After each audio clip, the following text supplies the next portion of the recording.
देखिए क्लास 10 की एक्सरसाइज 13.1 का क्वेश्चन नंबर 8 है हमारे पास। क्वेश्चन में हमसे बोला गया है from a solid cylinder whose height is 2.4 centimetre and diameter 1.4 centimetre a conical cavity of the same height and the same diameter is hollowed out. Find the total surface area of the remaining solid to the nearest centimetre square. देखिए question में हमसे बोला गया है कि एक solid cylinder है। ये क्या है? सॉलिड सिलेंडर है। सॉलिड का मतलब ठोस है, ठीक है, खोखला नहीं है।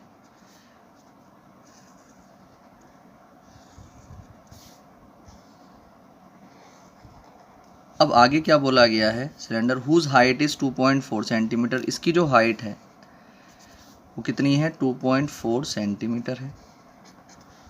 और जो इसका डायमीटर है 1.4 सेंटीमीटर है। जो इसका डायमीटर है वो कितना है?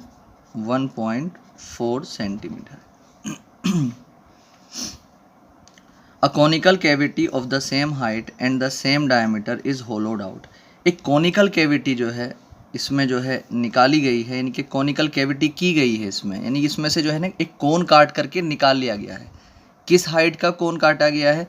इसी हाइट का कोन काटा गया है 2.4 सेंटीमीटर हाइट का और इसी डायमीटर का, ठीक है। इसका मतलब ये है कि इस तरीके से जो है एक कॉनिकल कैविटी जो है इसके अंदर बनाई गई है, यानी कि इसके अंदर से कोन काटा गया है। देखिए डायमीटर सेम है, डायमीटर 1.4 मीटर ही है इसका भी, ठीक है। और जो हाइट है, हाइट का मतलब ये भी कितना है? इसमें 2.4 ही रहेगा, ठीक। तो अब हमें ये बताना है find the total surface area of the remaining solid to the nearest centimetre square. तो जब इसमें से कोन हमने काट करके निकाल लिया है इसी हाइट और इसी डायमीटर का, तो अब जो सॉलिड बचा है तो इसका सरफेस एरिया कितना होगा वो चीज़ हमें यहाँ पर बतानी है, ठीक है। अब देखिए यहाँ पर बड़े ध्यान से समझने वाली बात है, इस चीज़ को हमें सोचना पड़ेगा, ठीक है। इस चीज़ को हमें सोचना पड़ेगा कि अगर हम किसी सिलेंडर में से, किसी ठोस सिलेंडर में से उसी रेडियस और उसी हाइट का एक कोन काट लेते हैं तो एक कैविटी किस तरीके से बनेगी। देखिए वहाँ पर जो कैविटी बनेगी तो एक तो उसका जो सरफेस एरिया होगा, सिलेंडर है हमारे पास, जो सिलेंड्रिकल पार्ट है उसका एक तो कर्व सरफेस एरिया वहाँ पर काम करेगा, ठीक है। उसका एक तो कर्व सरफेस एरिया काम करेगा, ये वाला, ठीक। दूसरा नीचे जो है अगर हम बात करते हैं तो यहाँ पर ये जो है इसकी ये चीज़ यहाँ तक जा चुकी है, मगर इसका जो जब ये सॉलिड था, जब ये ठोस था, तो जो सिलेंड्रिकल पार्ट का जो बेस है, यानी कि ये वाला नीचे वाला जो सर्कुलर बेस है वो भी रहेगा इसमें। तो जो सिलेंड्रिकल पार्ट होगा उसका कौन कौन सा एरिया काम करेगा? एक तो कर्व सरफेस एरिया और एक नीचे का बेस, यानी कि सर्कुलर बेस काम करेगा, ठीक है। दूसरा जो है, जो इसमें जो कॉनिकल कैविटी डाली गई है उसका जो कर्व सरफेस एरिया काम करेगा, ठीक। तो हम यहाँ पर जब इसके लिए हम टोटल सरफेस एरिया निकालेंगे इस रिमेनिंग पार्ट का, तो हम किस तरीके से करेंगे? देखिए दोनों की रेडियस, दोनों का डायमीटर और दोनों की हाइट सेम है, तो इन दोनों को हम साथ साथ में लेकर ही चलेंगे। तो यहाँ पर 4, सबसे पहले सिलेंडर, जब सिलेंडर के लिए हम बात करेंगे तो इसका जो डायमीटर है वो कितना है? 1.4 सेंटीमीटर है। तो आर यहाँ से आ जाएगी 0.7 सेंटीमीटर, ठीक है। जो इसकी हाइट है एच वो कितना है? 2.4 सेंटीमीटर है, ठीक। अब अगर हम बात करते हैं यहाँ पर 4 कोन, जो कॉनिकल कैविटी है, जो 4 कोन है, उसके लिए जब हम बात करेंगे तो जो इसका डायमीटर है उसका भी उतना ही डायमीटर है 1.4 सेंटीमीटर, और जो इसकी रेडियस है वो कितनी आ जाएगी? 0.7 सेंटीमीटर ही आ जाएगी इसके बराबर, ठीक है। अब अगर हम देखते हैं जो हाइट होगी वो इसकी भी 2.4 सेंटीमीटर ही है। अब देखिए हमें जो है जो कॉनिकल कैविटी है उसका कर्व सरफेस एरिया निकालने के लिए फॉर्मूला जो होता है वो पाई आर एल होता है। तो हमारे पास पाई तो कांस्टेंट होता है, आर हमारे पास है मगर एल हमारे पास नहीं है। तो सबसे पहले हमें एल निकालना पड़ेगा कोन का, ठीक है। जब हम एल निकाल लेंगे तो फिर जो है आगे इसका फॉर्मूला हम लगाएंगे, ठीक। अब सबसे पहले हम इसकी एल निकालेंगे। जब एल निकालेंगे तो एल का जो फॉर्मूला होता है √L is equal to √H² plus R² होता है, ठीक है। अब L is equal to H कितना था हमारे पास? 2.4 का स्क्वायर आ जाएगा, प्लस R कितना है हमारे पास? 0.7 का स्क्वायर आ जाएगा, ठीक है।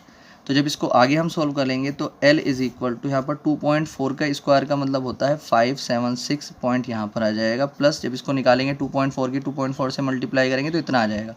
0.7 की जब 2 टाइम मल्टीप्लाई करेंगे तो आ जाएगा 0.49, ठीक। जब हम इन दोनों को ऐड करेंगे तो हमारे पास आ जाएगा 0.25 और जब हम इसका स्क्वायर रूट निकालेंगे तो हमारे पास आ जाएगा 2.5 सेंटीमीटर। तो इसकी एल हमारे पास आ चुकी। अब देखिए जब इसकी एल हमारे पास आ चुकी है तो अब हम क्या कर सकते हैं, इस पूरे के पूरे जो रिमेनिंग सॉलिड है इसका टोटल सरफेस एरिया निकाल सकते हैं। किस तरीके से, देखिए तो total surface area of the remaining solid. अब कैसे कैसे, सबसे पहले हम बात करेंगे जो सिलेंड्रिकल पार्ट है उसकी। तो उसके लिए जब बात करेंगे तो कहाँ कहाँ पर सरफेस होगा रिमेनिंग सॉलिड में, ठीक है। एक तो कर्व्ड पर होगा, यानी कि 2πRh, किसके, सिलेंड्रिकल जो कर्व्ड है, ठीक है। उसके बाद जो नीचे बेस रह गया है सर्कुलर बेस, तो उसके लिए हम क्या लगाएंगे, πr² लगाएंगे प्लस। और फिर जो कोनिकल पार्ट था इसका, उसका कर्व सरफेस एरिया निकालने के लिए हम क्या करेंगे, यहाँ से वो क्या आ जाएगा, πRl आ जाएगा, ठीक। अब यहाँ से अगर हम देखते हैं तो इन तीनों में जो है पाई और r कॉमन आ रहा है, तो यहाँ पर बचेगा 2h और प्लस पाई बाहर आया, r² में से r बाहर आया तो यहाँ पर r बचेगा, प्लस में πr बाहर आया, l बचेगा, ठीक है। इन सब की वैल्यू हम रखेंगे तो पाई की वैल्यू 22/7 इंटू r हमारे पास कितना था, r हमारे पास था 0.7, तो 0.7 इंटू 2 इंटू h कितना था हमारे पास, h था 2.4 प्लस जो r था, r हमारे पास कितना था 0.7 और प्लस में l हमारे पास आया था 2.5, ठीक। तो इससे ये कट जाएगा 0.1 टाइम, और जब 22 की 0.1 से मल्टीप्लाई करेंगे तो 2.2 हो जाएगा। जब इन दोनों की मल्टीप्लाई करेंगे 2 4 ज़ा 8, 2 2 ज़ा 4 प्लस 0.7 और प्लस में 2.5, ठीक। अब हम क्या करेंगे, 2.2 को तो ऐसे ही रखेंगे, इन दोनों को, इन तीनों को हम ऐड कर लेंगे। जब इन तीनों को हम ऐड करेंगे तो हमारे पास आ जाएगा, तो यहाँ पर इनको 4.8 और 0.7 और 2.5 को जब हम ऐड करेंगे तो 8 और 7 15 और 5 20 कैरी 2 कितना आ जाएगा, तो यहाँ पर आ जाएगा 8.0। अब जब पॉइंट के तुरंत बाद 0 होता है तो उसको हम हटा सकते हैं, 2.2 मल्टीप्लाई 8 आ जाएगा, ठीक। अब जब हम इसकी मल्टीप्लाई करेंगे 8 की 2.2 से तो 8 दूनी 16 कैरी 1, 8 दूनी 16, 16 और 1 17, एक डेट के बाद पॉइंट लग जाएगा, ठीक है। तो जो रिमेनिंग पार्ट है उसका जो एरिया आया है वो कितना आया है, 17.6 सेंटीमीटर स्क्वायर, ठीक है। ये इसका आंसर हो गया है। अब देखिए इसका एग्जैक्ट आंसर तो ये आया है, और हमें जो है नियरेस्ट सेंटीमीटर स्क्वायर लिखना है, तो हम इसको लिख सकते हैं 18 सेंटीमीटर स्क्वायर, ठीक है, क्योंकि 17.6 है। अगर 17.5 से नीचे नीचे का होता तो हम 17 सेंटीमीटर स्क्वायर लिखते हैं, मगर ये 17.6 से ऊपर का है तो 18 सेंटीमीटर स्क्वायर लिख सकते हैं, ठीक है। एग्जैक्ट ये होगा और नियरेस्ट ये होगा, ये इसका आंसर है।